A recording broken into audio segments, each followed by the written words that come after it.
Disclaimer. All rights to the Loud House in Kandyland belong to their respective owners. This video is based on the crossover story Lincoln Loud in Kandyland. A link to the full story can be found in the description below. Without further ado, please enjoy the story.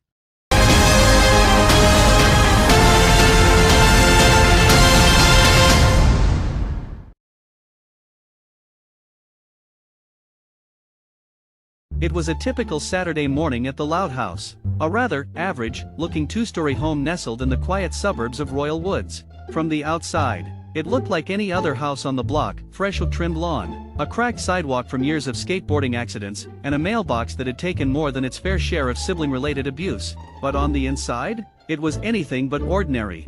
13 people lived within these walls, 2 overworked parents and 11 children, each more unique and unpredictable than the last. 10 girls, 1 boy. That lone brother, Lincoln Loud, had learned to navigate the chaos of being the only boy in a house full of sisters with a mix of patience, strategy, and, at times, sheer dumb luck. Lincoln Loud, a white-haired sharp-witted 12-year-old with a love for comic books, was currently lounging on his bed in his modestly decorated room. His posters of ace-savvy and muscle-bound action heroes lined the walls like wallpaper. He flipped through the final pages of his latest ace-savvy issue, nodding in approval as his hero saved the day once again.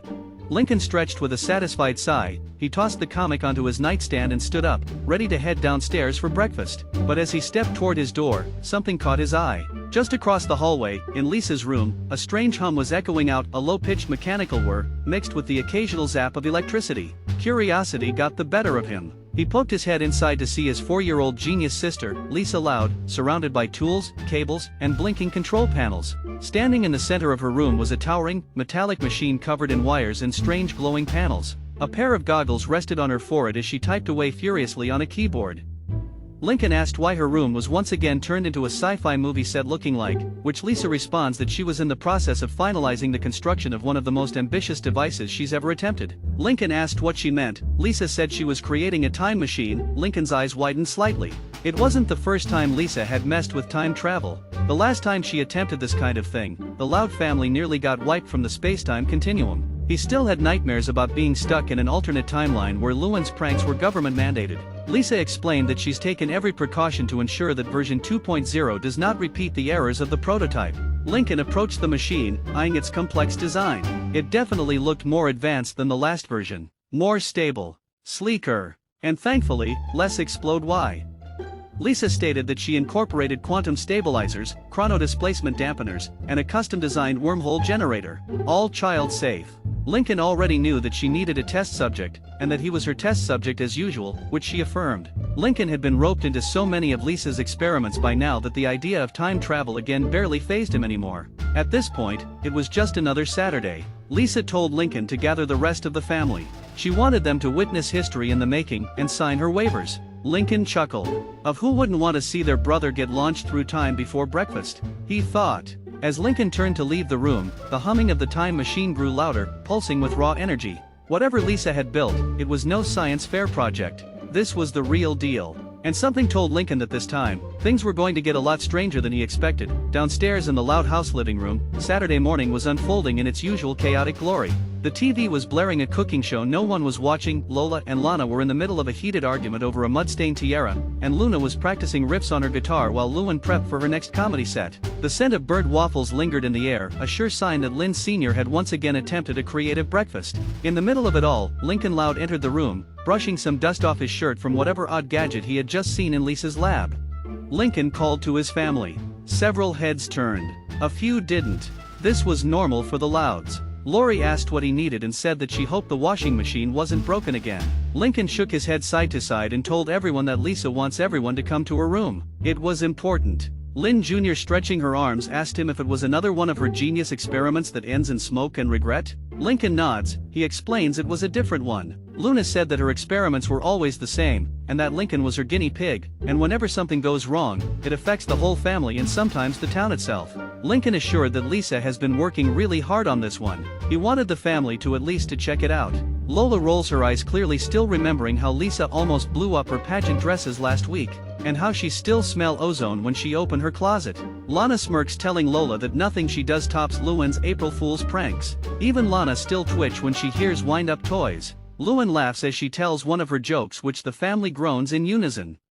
Lucy quietly peeks out from the corner, as Lynn Sr. also peeks out, but from the kitchen. Asked his son what Lisa was working on, which Lincoln told everyone that she's building a time machine. Again. The room fell silent for a moment. Even the TV host seemed to pause mid-sentence. The memory of their last time traveling fiasco still lingered like a bad smell. Lori began protesting. She still remembers the last time they did time travel, they nearly vanished from existence, and worse, Lori lost Wi-Fi for an entire hour. Lenny and Lucy have similar concerns about Lisa working on a time machine again. Then Lincoln's mother Rita, who was also concerned like everyone else, also agreed. She was worried if something goes wrong again. The baby, Lily, was clapping her hands and saying her usual po-po words. Lincoln raised his hands. He explains that he also is concerned too and he doesn't trust it completely. But he knew Lisa has been working on it for months. He also tells them that she admitted her last mistakes, and she's trying to fix them. He also says that if they don't give her a chance to prove herself, how would she supposed to grow? The family looked around at each other.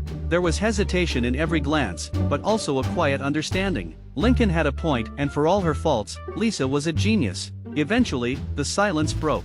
Lynn Sr. sighs and agrees but warns him that if this ends with any of them being replaced by time clones, he will not be cooking dinner for a month. Lincoln grinned and motioned for everyone to follow. The family filed up the stairs in a chaotic line, Lori texting, Luan joking, Lana dragging a wrench just in case, and Lucy quietly floating like a shadow. When they entered Lisa and Lily's shared room, their eyes widened. The entire space had been transformed into a high-tech laboratory. Monitors lined the walls, wires snaked across the floor, and standing in the center like a shrine to science fiction was a massive, sleek time machine. Unlike Lisa's older, clunkier prototypes, this one looked impressive. Smooth metal plating, glowing rings of light, humming softly like it was alive. Lisa was adjusting her goggles as she began to see the rest of the family. Lori was still unsure of this. She told Lisa if she was sure repeating time travel is a good idea. She reminds her that she almost scrambled their DNA last time. Lisa assured that she has analyzed every flaw from the previous model and made the necessary improvements. Version 2.0, she calls it, features quantum field stabilizers, ripple dampeners, and a triple redundant emergency recall tether. All very safe. Lincoln asked if he was still her test subject. Lisa nods once again. She tells her brother he's the most consistently available and statistically expendable candidate. Lincoln sarcastically was flattered. Rita placed a hand on his shoulder telling her son if he was sure if he wanted to do this. Lincoln asked if anyone wanted to volunteer to take his place. He looked around. Silence. No one moved. Lenny pretended to check her nails. Lucy stared blankly. Even Lily looked away.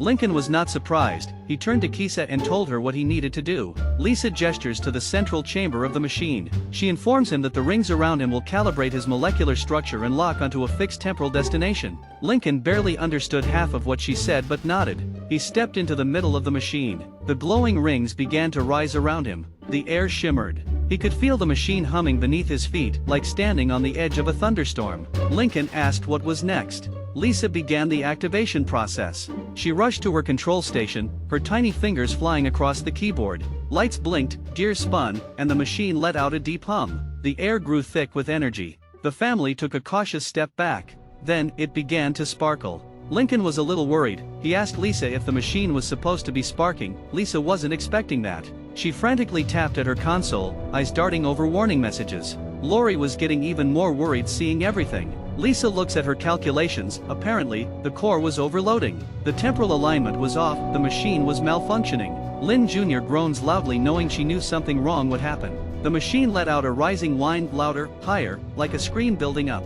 Then, a blinding flash of light filled the room. The entire house vibrated violently, books fell from shelves, picture frames clattered, and then, silence. When the family opened their eyes, everything seemed still. The machine was powered down. Smoke gently curled from the vent star.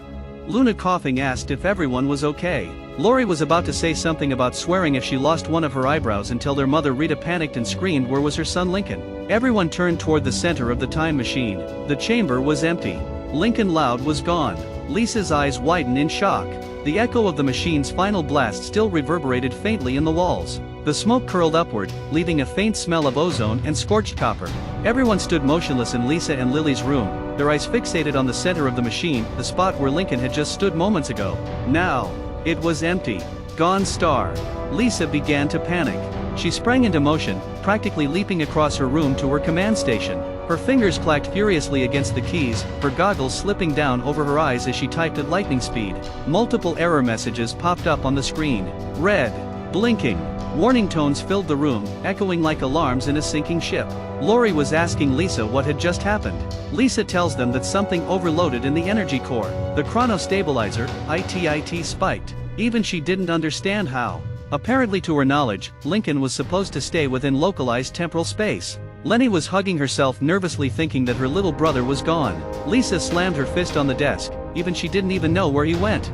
Luna was yelling at Lisa for lying to them, that her time machine would be different. Lisa spins toward them yelling that she checked everything and that there shouldn't have been any errors. Lynn Jr. angrily accuses Lisa of losing their own brother. Lewin believed it was all a joke and that Lincoln would pop out eventually. However, no one answered. The silence said everything. Lucy in her flat tone knew her brother is gone. Rita moves beside Lisa telling her that she can trace Lincoln, that if she built the machine, then she can undo everything. Lisa's fingers hovered over the keyboard, her usually confident hands now shaking. She slowly turned back to her station, teeth clenched, eyes darting across the data readouts. Temporal displacement. No coordinates. No beacon signal. No bounce back. Lisa explains that the temporal signature, it scrambled on activation. She doesn't have a clear read on the destination. No timeline identified. No decade. No coordinates. No dimension. Lynn Sr. asked what could they do, which Lisa's response was for them to wait. Lola did not like that idea at all. Lisa was getting frustrated as she tells her, it wasn't about waiting and hoping. She needed time. She had to recalibrate everything. Reverse the energy pulse. Search the stream for his displacement echo. To her understanding she could take hours, days. She sat down hard, rubbing her eyes under the lenses of her goggles. Lisa begins to get emotional. She knows he's not dead. She refuses to believe that. There's no burn trace, no temporal rupture, no matter disintegration. Her brother was just, somewhere. She just doesn't know where. Lucy thinks he became a ghost lost in time. Lana tells her he's not a ghost. Their brother was tough. Lincoln will be okay. Lori was about to threaten Lisa but their mother interjects. She explains blaming Lisa won't bring Lincoln back. Lori backed down, but her arms crossed tightly and her lips trembled. Lenny placed a hand on her sister's shoulder, quietly comforting her. Lisa wiped her eyes again and looked at her family. She rarely showed vulnerability, but now? There was a crack in the armor. Lisa was now crying. She didn't mean for this to happen. She only wanted to prove she could do it. Prove she wasn't a failure after the last time she's done many experiments. That she could fix her mistakes. The next words hurt to admit. She knew she's made an even bigger one. Rita kneels down.